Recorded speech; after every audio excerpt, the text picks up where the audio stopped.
লিখছে কি সানি লিওন মিয়া খলিফার ইন্টারভিউ নিচ্ছে। মানে ঠিক বলেছে। কেন এগুলো জিজ্ঞেস করতেছো? তোমাদের ভিউ বাড়ানোর জন্য? অবশ্যই। কি বলছিস? তখন আমার আম্মু সবসময় আমাকে বলে যে এরকম ছেলে দেখে প্রেম করবি। কি বলছিস? ধইরা নিয়া ভইরা দিল, ধইরা নিয়া ভইরা দিল। কি ক্লিয়ার না ভেজাল আছে? হ্যালো প্রিয় দর্শক, সবাই কেমন আছেন? আশা করি অনেক অনেক ভালো আছেন। বরাবরের মতো নতুন ভিডিও নিয়ে আসলাম। ভিডিওটি সম্পূর্ণ দেখার অনুরোধ রইল এবং আমার চ্যানেল নতুন হয়ে থাকলে চ্যানেলটি সাবস্ক্রাইব করবেন, লাইক কমেন্ট শেয়ার করবেন এবং নতুন নতুন ভিডিও পেতে হলে বেল আইকন বাজিয়ে রাখ। চলেন ভিডিওটি শুরু করা যাক। ঠিক বলেছেন। সময় কম, শুরু করো। আমি আজকে একটা কমেন্ট দেখে আসছি। আচ্ছা, সেটা আপনার একটা শোতে ইন্টারভিউ দিয়েছিলাম। ঠিক বলেছেন। ওখানে লিখছে কি সানি লিওন মিয়া খলিফার ইন্টারভিউ নিচ্ছে। কি কি কি আরে বলুন কি?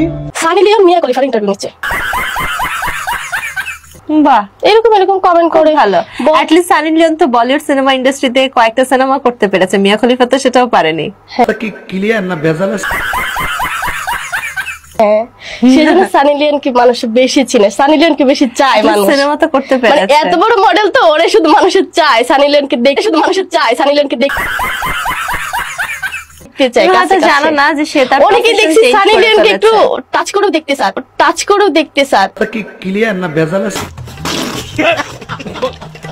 মানে শরীরটা দেখে মানুষ অনেক আকর্ষণ নিতে চায়, তাকে একটু টাচ করতে চায় সানি লিওনকে। ও আচ্ছা। আর মিয়া খলিফাকে ভিডিওতে দেখে। হ্যালো গাইস, এখন গান শুনবো সুমাইয়া রিমুর এবং চলুন গানটি শোনা যায়। সন্ধ্যাবেলা বাগুন খেতে করতে গেলাম চুরি, কি কি কি আরে বলুন কি? খেতে করতে গেলাম চুরি। কি বলছিস তুই?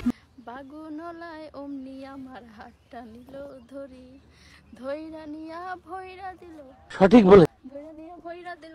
কি ক্লিয়ার না ভেজাল আছে? বেগুন আমার থলিতে, আর যাব না বেগুন থলিতে। আমার আম্মু খুবই ফ্রেন্ডলি, আমার ফুল ফ্যামিলি ফ্রেন্ডলি। তো আমার আম্মু যখন ঘুরতে যায় বা কিছু, তখন আমার আম্মু সবসময় আমাকে বলে যে এরকম ছেলে দেখে প্রেম করবি, কি আরে বলুন কি? এরকম ছেলে দেখে প্রেম করবি, কি বলছিস? তারপরে এরকম যাতে না হয়। না, আমি এসব প্রশ্নের উত্তর দিতে পারবো না। তোমরা এরকম জিজ্ঞেস করবা, জানলে আমি আসতামই না এখানে। কি বলছিস? কেন এগুলো জিজ্ঞেস করতেছো? তোমাদের ভিউ বাড়ানোর জন্য? অবশ্যই। আমি চলে যাবো এখান থেকে এখনই। টাকাটা দিয়ে দাও। কি বলছিস? তাহলে কেন টাকা দিব? তুমি চলে গেলে আমি কেন টাকা দিব? শেষ ঝগড়া। শেষ ঝগড়া না, টাকা লাগবে, ইন্টারভিউ চালাতে হবে। হ্যালো গাইস, ভিডিওটি ভালো লেগে থাকলে লাইক কমেন্ট শেয়ার করবেন। পরবর্তী ভিডিওতে আবার দেখা হবে।